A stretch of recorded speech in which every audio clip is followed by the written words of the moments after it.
இந்த புக்க பத்தி பார்க்குறதுக்கு முன்னாடி, உங்கள நீங்க ஒரு மனித காந்தமாக நெனச்சுக்கோங்க.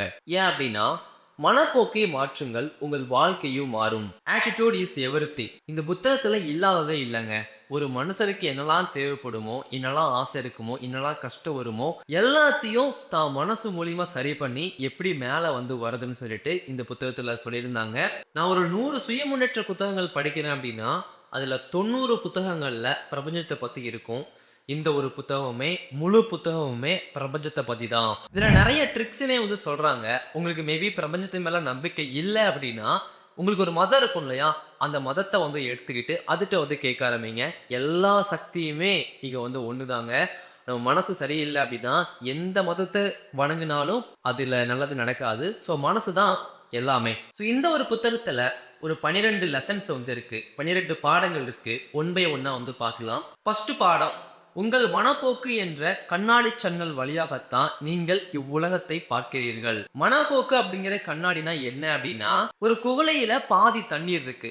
ஒருத்தங்க அத பார்த்து சொல்றாங்க, இந்த ஒரு குவளையில பாதி தண்ணீர் இருக்கு இந்த மாரி. இன்னொருத்தங்க சொல்றாங்க, இந்த ஒரு குவளையில பாதி தட்டு தான் இருக்கு இந்த மாரி. ஸோ அங்க இருந்தது ஒண்ணுதான், ஒரே விஷயம் தான். பார்த்த பார்வை வேற. ஒருத்தங்க பாசிட்டிவாவும், இன்னொருத்தவங்க நெகட்டிவாவும் வந்து பார்த்தாங்க இல்லையா? இதுதாங்க மனப்போக்கு. ஒவ்வொருத்தங்களும் தங்களுடைய மனப்போக்கு அப்படிங்கிற கண்ணாடியின் மூலமாக இந்த உலகத்தை வந்து பார்க்குறாங்க. அதனால பார்க்குற எல்லாமே வந்து சுத்தமா தெரியுது, பாசிட்டிவா தெரியுது. ஆனா இன்னொருத்தவங்க பார்க்கும்போது இது எல்லாமே வந்து குப்பையா வந்து தெரியுது. நானும் நெறைய பேர பார்த்துருக்கேன். ஒரு விஷயத்துக்காக ரொம்ப ரொம்ப கஷ்டப்பட்டுருக்கேன். ஒருத்தங்க கிட்ட எவ்வளோதான் நல்ல விஷயங்கள் இருந்தாலும், அது எல்லாத்தையுமே விட்டுட்டு, ஒரு சின்ன சின்ன பிழைகள் இருக்கும் இல்லையா? அத மட்டுமே எடுத்துட்டு அவன குத்தம் சொல்லிக்கிட்டே இருப்பாங்க. அவன கீழ தள்ளிக்கிட்டே இருப்பாங்க. அவன ஒதுக்க பார்த்துக்கிட்டே வந்து இருப்பாங்க. ஸோ அந்த மாரி பீப்பிள் எல்லாமே வந்து அழுக்கு அப்படிங்கிற கண்ணாடி மூலியமா இந்த உலகத்த வந்து பார்க்குறாங்க. இது முழுசா வந்து தவறு. இந்த மாரி இந்த புக்ல வந்து சொல்லலங்க. அவங்க ஏன் அப்படி மாறியிருப்பாங்க அப்படின்னா, அவங்க சின்ன வயசுல பார்த்த விஷயங்கள், வளர்ந்த விஷயங்கள், அனுபவித்த விஷயங்கள் மூலமாவும் அந்த மாரி வந்து மாறியிருப்பாங்க. ஸ்கூல்ல, காலேஜ்ல பெற்றோர்கள் மூலியமாவும் இந்த பிரச்சனை வந்து உங்களுக்கு வந்திருக்கும். இந்த மாரி அழுக்கு கண்ணாடியில பார்க்கிறவங்க, மத்தவங்கள மட்டுமே அப்படி பார்த்துராம, தன்னையும் அப்படிதான் வந்து பார்ப்பாங்களாமா. என்னால இது முடியாது. ஏன்னா அந்த குவளையில வந்து பாதி தண்ணி தான் இருக்கு.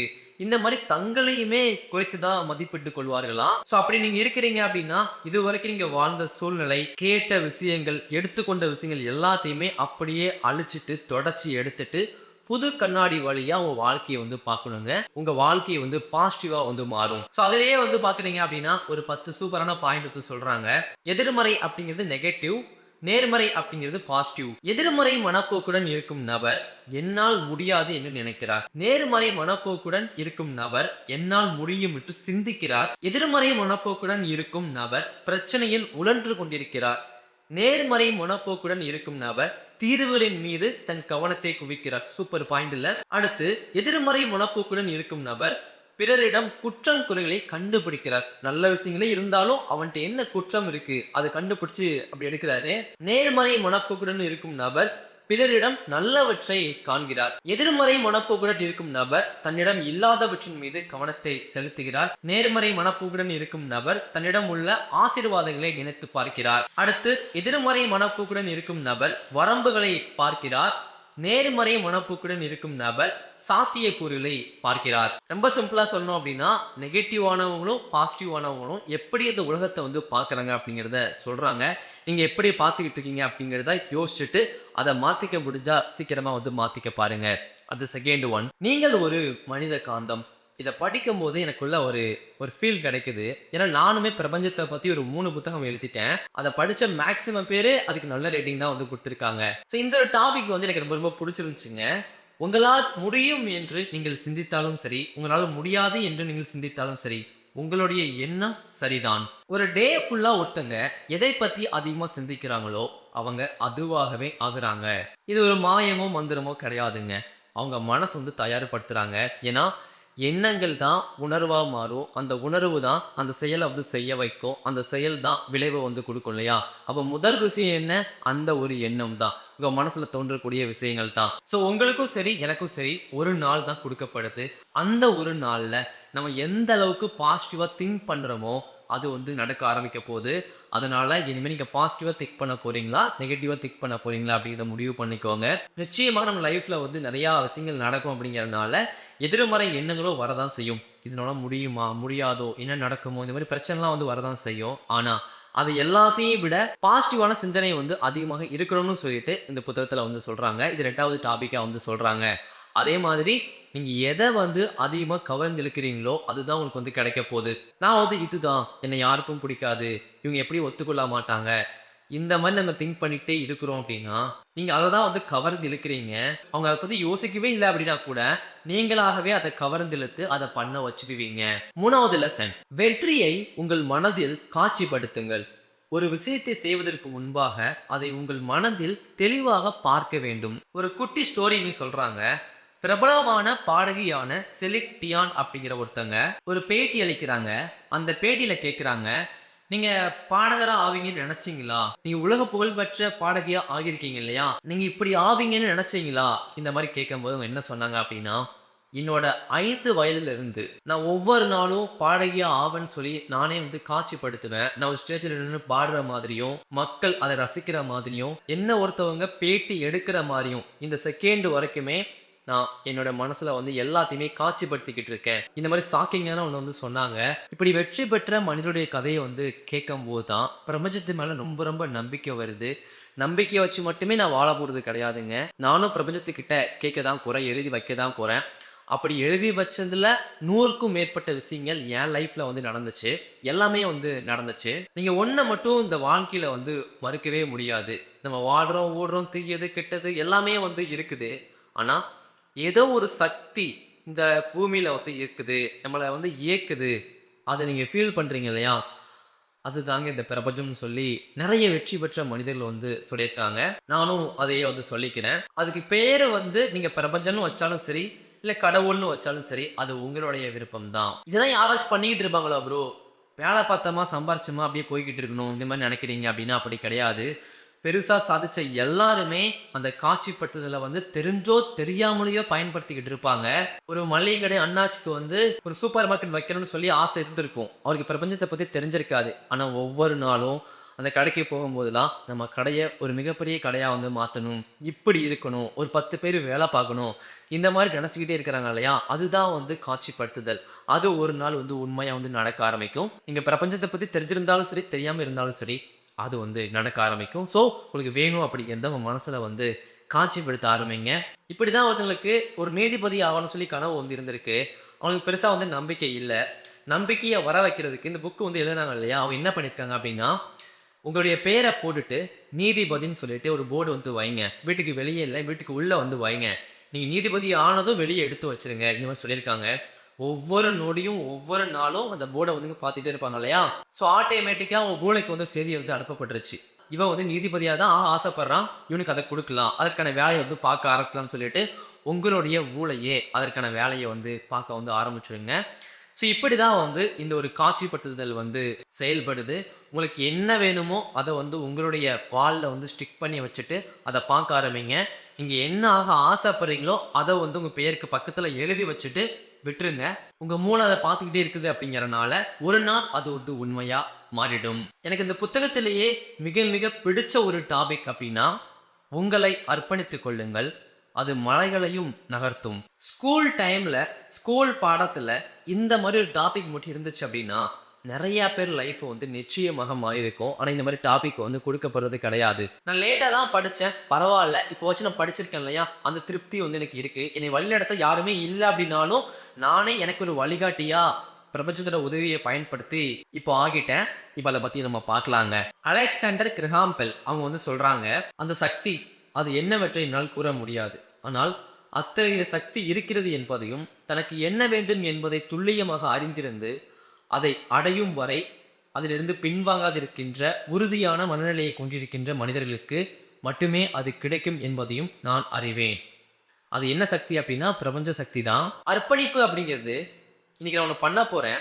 அது பண்ணி பார்க்க போறேன். ஓகே ஆச்சுன்னா ஓகே. இல்லன்னா வேற ஒண்ணு. அதுக்கு பேரு வந்து அர்ப்பணிப்பு கிடையாது. என்னுடைய இலக்கை அடைவதற்கு 5 அடிகள் எடுத்து வைக்க வேண்டுமெனில், 5 அடிகளையும் எடுத்து வைக்க வேண்டும். என்னுடைய இலக்கை அடைவதற்கு 55 அடிகளை எடுத்து வைக்க வேண்டுமெனில் 55 அடிகளையும் எடுத்து வைக்க வேண்டும்.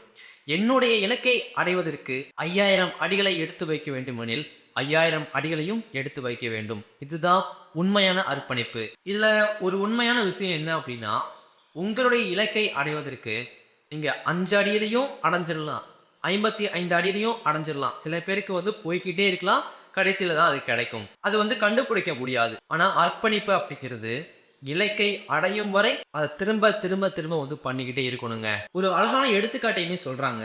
இது எனக்கு தனிப்பட்ட விதத்திலேயும் ரொம்ப ரொம்ப பயனுள்ளதா இருந்துச்சுங்க. நான் சொல்றேன் பாருங்க. ஒரு எழுத்தாளர் ஒரு 10 வருஷமா நெறைய புத்தகங்கள் எழுதிக்கிட்டே இருக்கிறாங்க. எந்த புத்தகமுமே பெரிசா வந்து விற்பனை ஆகல. நெறைய பப்ளிகேஷன் ட்ரை பண்றாரு. 10 வருஷமா எந்த ஒரு பப்ளிகேஷனும் ஒரு புக்க வந்து வாங்கி விற்பனை செய்ய விரும்பல. ஆனா அவருக்கு நம்பிக்கை இருக்கு. நான் நல்லா எழுதுனேன். என்னுடைய புத்தகங்கள் நல்லா வந்து விற்பனை ஆகும் இந்த மாதிரி. ஆனா ஸ்டார்ட்டிங்ல 1, 2 புத்தகம் போதே தவிர நெறைய புத்தகங்கள் விற்பனையே வந்து ஆகல. அவர் பேரு வந்து பல்டாச்சி. ஆனா இந்த இடத்துல அவர் பண்ண ஒரு விஷயம் என்ன தெரியுமாங்க? அர்ப்பணிப்பு. ஒரு புக் எழுதுறாரு, 2 புக் எழுதுறாரு. அது பெருசா வந்து விற்பனை ஆகும்னு சொல்லிட்டு எழுதுறத ஸ்டாப் பண்ணல. எழுத்துக்காக தன்னை அர்ப்பணித்துக் கொண்டு 10 வருஷமா விடாமுயற்சியோட எழுதிக்கிட்டே வந்திருக்கிறாங்க. ஒரு நாள் அவருடைய ஒரு புத்தகம் அப்சல்யூட் பவர் அப்படிங்கிற புத்தகம் 10 லட்சத்துக்கு மேல வந்து விற்பனை ஆகுது. அதுக்கப்புறம் அவர் எழுதின சிறுகதைகள் எல்லாமே வந்து நல்லா வந்து விற்பனை ஆகுது. இந்த இடத்துல எது அவருக்கு உதவுச்சு அப்படின்னா விடாமுயற்சியும் அர்ப்பணிப்பும் தான். இன்கேஸ் இவங்க ஒரு புத்தகம் 2 புத்தகம் எழுதிட்டு விட்டிருந்தாங்க அப்படின்னா இன்னைக்கு அந்த புத்தகங்கள் 10 லட்சம் விற்பனை ஆகியிருக்காது இல்லையா? சோ அர்ப்பணிப்புக்கு இவ்வளவு பெரிய சக்தி வந்து இருக்குங்க. உங்களுடைய தொழில் வந்து எதுவாக இருந்தாலும் சரி, அது இப்போ நல்லா போகாம இருக்கலாம். ஆனால் ஒரு நாள் அதுல வெற்றி கிடைத்தே தீரும். அதை இலக்கா வச்சு அந்த வெற்றியை மட்டும் இலக்கா வச்சு நாட்களையோ வருடங்களையோ இலக்கா வைக்காம அந்த வெற்றியை மட்டும் இலக்கா வச்சு ஓடிக்கிட்டே இருங்க. அது எவ்வளவு வருஷம்னாலும் பரவாயில்ல. அதுக்காக ஓடிக்கிட்டே இருங்க. ஒரு நாள் நீங்க எதிர்பார்த்ததை விட ஒரு மடங்கு மேல வந்து வெற்றி வந்து கிடைக்குங்க. இந்த மாதிரி எக்கச்சக்கமான பேர் இருக்கும்போது என்ன கவலை? நானும் இந்த புத்தகத்தை வந்து எழுதிக்கிட்டே இருக்க போறேன். எத்தனை வருஷம் ஆனாலும் சரி எழுதிக்கிட்டே இருக்க போறேன். ஒரு நாள் அது மிகப்பெரிய அளவுல வந்து விற்பனை ஆகும். நிறைய மக்களை போய் சேரும் அப்படிங்கிற நம்பிக்கை எனக்கு இருக்கு. என்னோட புக்கு வந்து ப்ளே புக்ஸ்ல வந்து ஃப்ரீயா வந்து இருக்குங்க. நீங்க வாங்கி படிக்கிறேன்னா லிங்க் கொடுத்துருக்கேன். வாங்கி படிங்க. அடுத்து 5வது பாடம் உங்களுடைய பிரச்சனைகளை வாய்ப்புகளாக மாற்றிக்கொள்ளுங்கள்.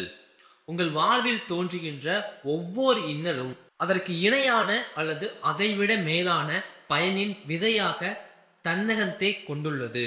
அதாவதுங்க உங்க லைஃப்ல நீங்க பிரச்சனையை வந்து பார்ப்பீங்க இல்லையா? என்ன பிரச்சனையை நீங்க பார்த்தாலும் சரி, அந்த எல்லா பிரச்சனையும் ஒரு விதையை தான் போடுது. உங்களுக்கு முட்டுக்கட்டை வந்து போடல. ஒரு விதையை போட்டு அதை வளர வைக்குது. அவ்வளவுதான்.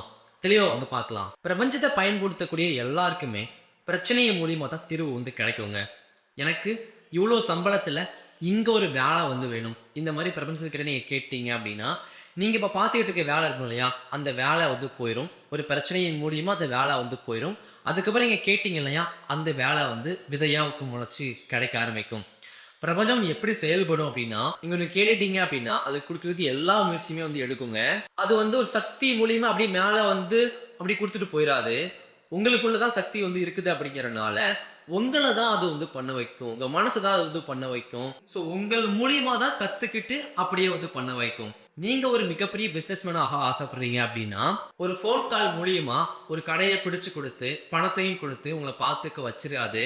அதுக்கு பதிலா உங்கள வந்து தகுதிப்படுத்த ஆரம்பிக்கும். அதுக்காக நான் ஒண்ண வந்து நிச்சயமா நம்புறேன். பிரபஞ்சம் பிரச்சனையின் மூலியமா தான் வாழ்க்கைக்கு ஒரு தீர்வு வந்து கொடுத்திருக்கும். உங்களுக்கு நிச்சயமாக கொடுத்திருக்கும்னு நான் நினைக்கிறேன். உங்களுடைய ஸ்டோரிய கமெண்ட்ல வந்து சொல்லுங்க. அது நெறைய பேருக்கு பயனுள்ளதா இருக்கும். அவங்களும் அத பிலீவ் பண்ணி அவங்க லைஃப்ல ஒரு பிரச்சனை வந்து வரும்போது, உங்களுடைய கதைய ஒரு மோட்டிவேஷனலா எடுத்துக்கிட்டு போக ஆரம்பிப்பாங்க. ஸோ முடிஞ்சா உங்க ஸ்டோரிய வந்து ஷேர் பண்ணுங்க. அதே மாதிரி உங்க மனசுல வந்து கை வச்சு, நான் ஒரு மனித காந்தம். என்னால எல்லாத்தையுமே கவர்ந்திழுக்க முடியும். எனக்கு என்ன பிரச்சனை வந்தாலும் சரி, அதிலிருந்து நல்லதே நடக்கும். நான் மிகப்பெரிய அளவுல சாதிக்க போறேன். இந்த மாரி நீங்களே உங்க மனசுகிட்ட சொல்லிருங்க. அந்த மனசு அத பண்றதுக்கான முயற்சியில வந்து இறங்கிரும். அதுக்கப்புறம் எல்லாமே நீங்க கேட்டது மாரி நடக்க ஆரம்பிச்சுரும். சரிங்களா? நான்லாம் அப்படியே நெறைய வாட்டி கேட்டுருக்கேன். நெறைய விஷயங்கள் நடந்திருக்கு. அதனால தான் சொல்றேன். ஓகே. அடுத்து 6வது லெசன். உங்களுடைய வார்த்தைகள் ஒரு வழித்தடத்தை விட்டுச் செல்கின்றன. நீங்க சொல்ற வார்த்தைய இந்த உலகம் கேட்குதோ இல்லையோங்க, உங்க மனசு கேட்குது. உங்க பிரபஞ்சம் வந்து கேட்டுக்கிட்டு இருக்கு அப்படிங்கிறனால, அந்த வார்த்தைய மிக மிக சரியா வந்து பயன்படுத்த ஆரம்பிங்க. நீங்க கோவப்பட்டு மத்தவங்கள திட்டுவீங்க இல்லையா? அதிலிருந்து உங்களுக்கு நீங்களே பேசிக்குவீங்க இல்லையா? அது வரைக்கும் எல்லாத்தையுமே பார்த்து பார்த்து வந்து பயன்படுத்துங்க. உங்களுடைய வார்த்தைகள் தான் உங்களுடைய வாழ்க்கைக்கான தடத்தையே வந்து போடுதுன்னு சொல்லிட்டு 6வது பாடத்துல வந்து சொல்றாங்க. ஓ! இந்த வேலையா? இந்த வேலைய எனக்கு பார்க்க தெரியாது. இதெல்லாம் கஷ்டமான வேலை. இப்படி நீங்க சொல்றீங்க அப்படின்னா, அந்த வேலைய உங்களால பார்க்க முடிஞ்சாலும், நீங்க சொன்னதுனால பார்க்க முடியாமலேயே வந்து போயிரும். அதுக்கப்புறம் நீங்க பார்க்கவே மாட்டீங்க. எத்தனையோ பேருக்கு எல்லா திறமைகளும் இருந்து, அவங்களே வந்து சொல்லுவாங்க, "எனக்கு இத பண்ண தெரியாது." இப்படி தெரியாதுன்னு சொல்றதுனாலயே, அது தெரியாமலே வந்து போயிருதுங்க. ஒரு கட்டத்துக்கு மேல அது தெரிஞ்சிருந்தாலும், நீங்களே தெரியாத மாரி நம்ப ஆரம்பிச்சுருவீங்க. அந்த மாரி தான் சொல்றாங்க. எனக்கு வீட்டு சாமான்களை பழுது பார்க்க தெரியாது. எனக்கு கோபத்தை வந்து கட்டுப்படுத்த தெரியாது. நான் வார்த்தைய விட்டுருவேன். என்னால பொறுமையா இருக்க முடியாது. என்னால வெற்றி பெற முடியாது. இப்படி சொல்லிக்கிட்டே வந்து போனா, இதெல்லாம் இங்க கேட்கிறதே தப்புங்க. ஸோ அத நம்ம வாயாலே சொல்றோம் அப்படின்னா எவ்வளோ பெரிய தப்புங்க. அதனால முடிஞ்ச வரைக்கும் அந்த மாரி வார்த்தைகள பயன்படுத்தவே பயன்படுத்தாதீங்க. யாராச்சும் பயன்படுத்தினாலும் அந்த இடத்த விட்டு தள்ளி போயிருங்க.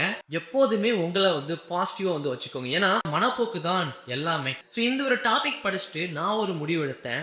என்கிட்ட யாராச்சும் வந்து "எப்படி இருக்கிற?" இது மாரி ஃபோன்ல கேட்கறாங்க, நேர்ல கேட்கறாங்க அப்படின்னா, "நல்லா இருக்கேன்" அப்படி சொல்லி இவ்வளவு நாள் சொல்லிக்கிட்டு இருந்தேன். ஆனா இனிமே "நான் சூப்பரா இருக்கேன். செமையா போய்க்கிட்டு இருக்கு. பிரமாதமா இருக்கேன்." இந்த மாரி சொல்லப் போறேன். ஏன்னா, அப்படி சொல்றதுனாலயும் நெறைய மாற்றங்கள் உண்மையாவே நடக்க ஆரம்பிக்கும்ன்னு சொல்லி சொல்றாங்க.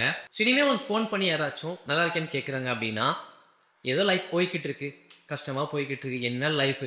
இப்படி சொல்றீங்க அப்படின்னா, உங்க லைஃப் அப்படி இல்லனாலுமே, நீங்க அதுக்காக கவர்ந்து இழுக்கப்படுறீங்க.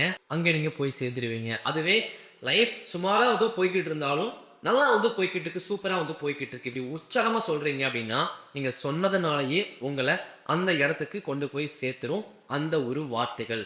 வார்த்தைகளுக்கு இவ்வளோ பெரிய பவர் இருக்குன்னு சொல்லிட்டு எனக்கு இப்ப தாங்க தெரிஞ்சுச்சு. ஸோ இனிமே என்னுடைய வார்த்தைய நான் சரியா வந்து பயன்படுத்த போறேன். இந்த டாபிக்க படிச்சோனே என்ன பண்ணேன் அப்படின்னா, போர்ட்ல வந்து எழுத ஆரம்பிச்சுட்டேன். நான் தவறு வந்து பண்ணியிருப்பேன் இல்லையா? சில வார்த்தைகள வந்து தவறா வந்து பயன்படுத்தியிருப்பேன் இல்லையா? அதெல்லாம் எழுதி, இனி எக்காரணத்த கொண்டு அப்படி பயன்படுத்திறக் கூடாது.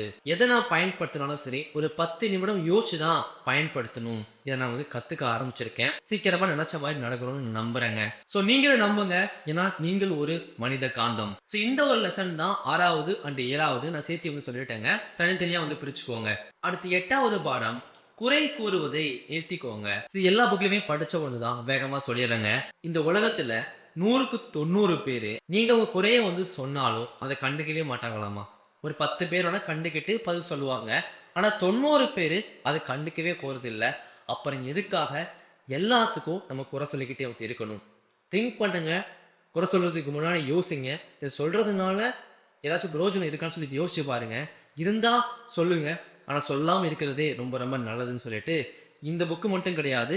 எல்லா புத்தகத்திலுமே சொல்லிட்டாங்க. ஸோ அதையுமே சொல்லிக்கிறேன். இது வந்து 8வது பாடம். அடுத்து 9வது பாடம். இத படிச்சதுமே நான் ஒரு போஸ்ட் வந்து போட்டிருந்தேன். செக் பண்ணி பாருங்க. கம்யூனிட்டி டேப்ல வந்து இருக்கும். நேர்மறையான மக்களுடன் கைகோர்த்துக் கொள்ளுங்கள். அதாவது ஒரு கண்ணாடி ஒரு மனிதனின் முகத்தை பிரதிபலிக்கிறது. ஆனால் அவன் தேர்ந்தெடுக்கின்ற நண்பர்கள் எப்படிப்பட்டவங்க என்பதுதான் அவன் உண்மையில் யார் என்பதை காட்டுகிறது. கொஞ்சம் திங்க் பண்ணுங்க. உங்க ஃப்ரெண்ட்ஸ்லாம் இப்ப என்ன பண்ணிட்டு இருக்காங்க? நீங்க அவங்க கூட இருக்கீங்களா? இல்லையா? அவங்க கூட இருந்திருந்தீங்கன்னா, நீங்களும் அப்படிதான் இருக்க போறீங்க. இல்ல ஒதுக்கப்பட்டு வெளிய வந்துட்டீங்க அப்படின்னா, நீங்க வேற எங்கேயோ வந்து போக போறீங்க. அதாவதுங்க ஒரு குருவி கூட்ல இருந்து நீங்க ஒதுக்கப்பட்டு மேல வந்திருக்கீங்க அப்படின்னா, பிரபஞ்சம் உங்கள கழுகாக வந்து மாத்தப் போது. குருவி கூட்டத்தால ஒரு ஸ்டேஜ்க்கு மேல வந்து பறக்க முடியாது. ஆனா பருந்தால வானம் முழுவதும் வந்து பறக்க முடியும். ஸோ உங்களுடைய ஃப்ரெண்ட்ஸ் யாரு அப்படிங்கிறத யோசிச்சு பாருங்க. அதே மாதிரி நீங்க அவங்கள விட்டு ஒதுக்கப்பட்டு வெளிய வந்திருந்தாலும் அது நல்லதுதான்னு சொல்லிட்டு இந்த ஒரு வரியில இருந்து தெரிஞ்சுக்க முடிஞ்சுச்சு. அதே மாதிரி நேர்மறையான மக்கள் கூட அதிகமா வந்து சேருங்க. அந்த மாரி நண்பர்களோட நட்பு வந்து வச்சுக்கோங்க. ஸ்கூல், காலேஜ் ஃப்ரெண்ட்ஸ் நான் சொல்லலங்க. தொழில்லயும் அந்த மாரி மனிதர்கள் கூட நட்பு வந்து வச்சுக்கோங்கன்னு சொல்லி சொல்றாங்க. ஏன்னா இந்த இடத்துல வந்து யாரோ ஒரு கவிதை வந்து சொல்லியிருக்காங்க இந்த இடத்துல. நாம் எதனால் சூழப்பட்டிருக்கிறோமோ, நாம் அதன் ஒரு பகுதியாகவே ஆகிவிடுகிறோம். இந்த யாரோ இருக்கு இல்லையா? இது வந்து சூப்பரா இருந்துச்சு. ஒவ்வொரு பேச்சிலயுமே இந்த மாரி ஒவ்வொரு கவிதை ஒத்து இருந்துச்சுங்க. இந்த இடத்துல கவிதை வந்து நல்லா இருக்குன்னு சொல்லி எடுத்து போட்டிருக்காங்க. ஆனா யார் எழுதுனான்னு சொல்லி தெரியல. யாரோ எழுதுனது யாருடைய லைஃப்லயோ வந்து உதவுது பார்த்தீங்களா? இதான் எழுத்துக்கு இருக்கக்கூடிய ஒரு மிகப்பெரிய சக்திங்க. ஸோ உங்க சின்ன வயசுல உங்க பேரண்ட்ஸ் வந்து ஒண்ணு பண்ணியிருப்பாங்க. நீங்க யார் கூட சேர்றீங்க? அவங்க எப்படிப்பட்டவங்க? அந்த பையன் எப்படிப்பட்டவன்? அந்த பொண்ணு எப்படிப்பட்டவ? ஏன் நம்ம பையன் போய் சேர்றான்? இந்த மாரி யோசிப்பாங்க. ரொம்ப ரொம்ப யோசிச்சு உங்கள வந்து தொந்தரவு பண்ணியிருப்பாங்க. அது ஏன் அப்டின்னா, நீங்க யாரு கூட சேர்றீங்களோ, அவங்கள மாரி உங்க லைஃப் வந்து மாறுறதுக்கான அதிகமான வாய்ப்பு இருக்கு. அதனால கொஞ்சம் பாசிட்டிவா இருக்கிறவங்க, லைஃப்ல ஏதாச்சும் பண்ணணும், சாதிக்கணும்னு நினைப்பாங்க இல்லையா? அவங்க கூட வந்து சேர ஆரம்பிங்க. உங்களுடைய லைஃப்பும் அதே மாரி மாறுறதுக்கான வாய்ப்பு வந்து இருக்குது. இந்த டாபிக் எனக்கு ரொம்ப ரொம்ப புடிச்சிருந்துச்சுங்க. அடுத்து 10வது உங்களுடைய பயங்களை துணிச்சலுடன் எதிர்கொண்டு வளர்ச்சி அடையுங்கள். நீங்கள் எந்த விஷயம் குறித்து பயப்படுகிறீர்களோ, அதை செய்து விடுங்கள். அந்த பயத்திற்கு சாவு மணி அடித்து விடுங்கள்னு சொல்லிட்டு, ரால்ஃப் வால்டோ எமர்சன் அப்படிங்கிற ஒருத்தவங்க வந்து சொல்றாங்க. நம்ம எல்லாருமே ஒரு கம்ஃபர்டபிள் ஸோனுக்குள்ள வந்து இருப்போம். இதுக்குள்ள நான் இருந்தேன் அப்படின்னா எனக்கு எந்த பிரச்சனையும் கிடையாது. லைஃப் அப்படியே வந்து போய்க்கிட்டு இருக்கும். அப்படி இருப்போம் இல்லையா? அத விட்டு முதல்ல வந்து வெளிய வந்து வர பாருங்க. இங்க வந்து பார்க்குறீங்க அப்படின்னா, இந்த மாரி ஒரு வட்டம் வந்து இருக்கு இல்லையா? இந்த வட்டம் வந்து கம்ஃபர்டபிளான ஸோன். அதுக்கு மேல போனீங்கன்னா கொஞ்சம் பயம் வரும். அதுக்கு மேல போறீங்க அப்படின்னா, ரொம்ப ரொம்ப நடுங்க வைக்கிற அளவுக்கு பயம் வந்து வருங்க. ஆனா, அங்க போனா தான் எல்லா நல்லதுமே கிடைக்க ஆரம்பிக்கும். உங்க வட்டம் வந்து பெருசாகும். நீங்க நெறைய விஷயங்கள வந்து பண்ண ஆரம்பிப்பீங்க.